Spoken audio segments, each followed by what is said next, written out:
भ्रष्टाचार के खिलाफ ईडी के कार्यवाही।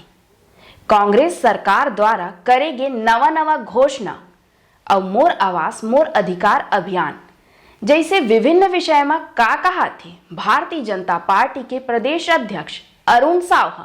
जय जोहार संगवारी हो, मैं हूं नीलम सिंह। आप मन देखत हो नेताजी.live।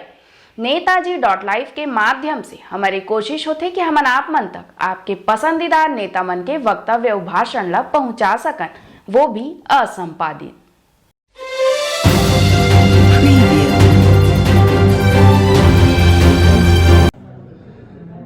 2019 में आईटी की रेड की शुरुआत हुई थी और आईटी की रेड के बाद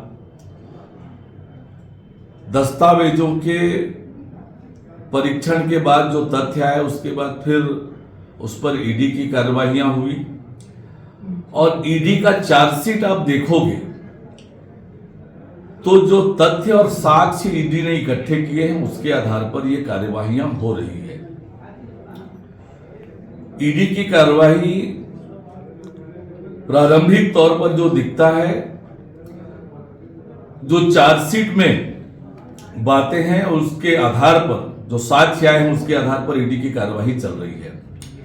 अब तक की ईडी की जो कार्यवाहियां हुई है, जो गिरफ्तारियां हुई है, आप सबको इस बात की जानकारी है कि अब तक गिरफ्तार लोगों के, चाहे वो अधिकारी हो या अन्य लोग हों, उनकी किसी की जमानत नहीं हुई है। इसका मतलब यह है कि ईडी के पास पर्याप्त साक्ष्य मौजूद है और इसलिए ईडी के कार्यवाही पर प्रश्न चिन्ह लगाना ये ठीक नहीं है।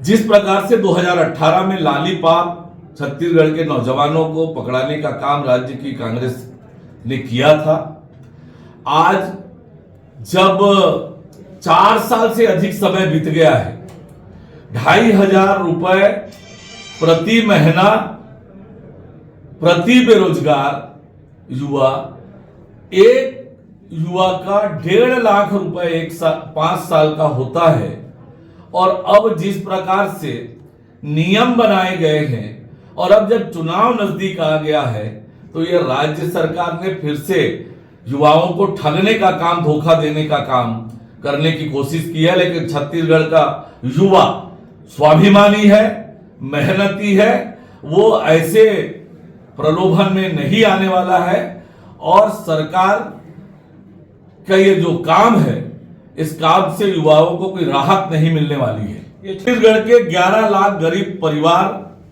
राज्य की कांग्रेस सरकार, भूपेश बघेल की सरकार के कारण प्रधानमंत्री आवास से वंचित हुए हैं।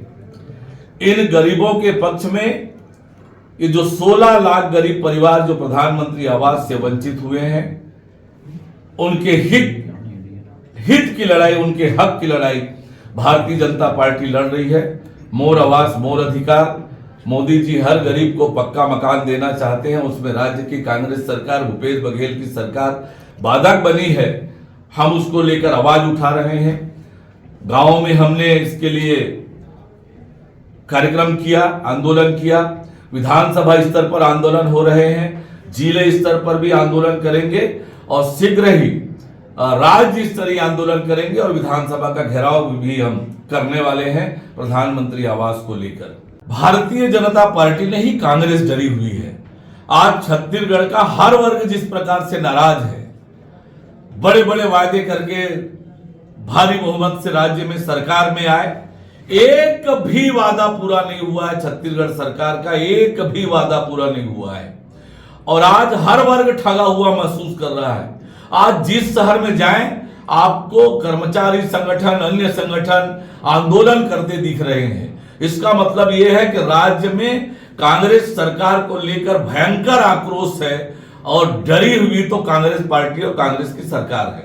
मैं आपसे केवल इतना कहूंगा कि अब तक जो ईडी की कार्रवाइयां हुई है, क्या कोई संपत्ति नहीं मिली है? क्या कोई ट्रांजैक्शन नहीं हुआ है? क्या उनकी गिरफ्तारी पर कोर्ट ने कहा है कि बिना साक्ष्य के इनकी गिरफ्तारी हुई है? जब पर्याप्त साक्ष्य है, संपत्तियां जब्त हुई है, करोड़ों की ट्रांजैक्शन हुआ है, पैसे मिले हैं, तो इसका मतलब यह होता है कि ईडी की कार्रवाई सही दिशा पे चल रही है और तथ्यों के आधार पर, साक्ष्य के आधार पर ईडी कार्यवाही कर रही है। इससे आप मन देखे का कहतरी से भारतीय जनता पार्टी के प्रदेश अध्यक्ष अरुण साह यही तरह हमारे चैनल में बने रहे बर चैनल ला लाइक करो, शेयर करो और सब्सक्राइब करो। नमस्कार।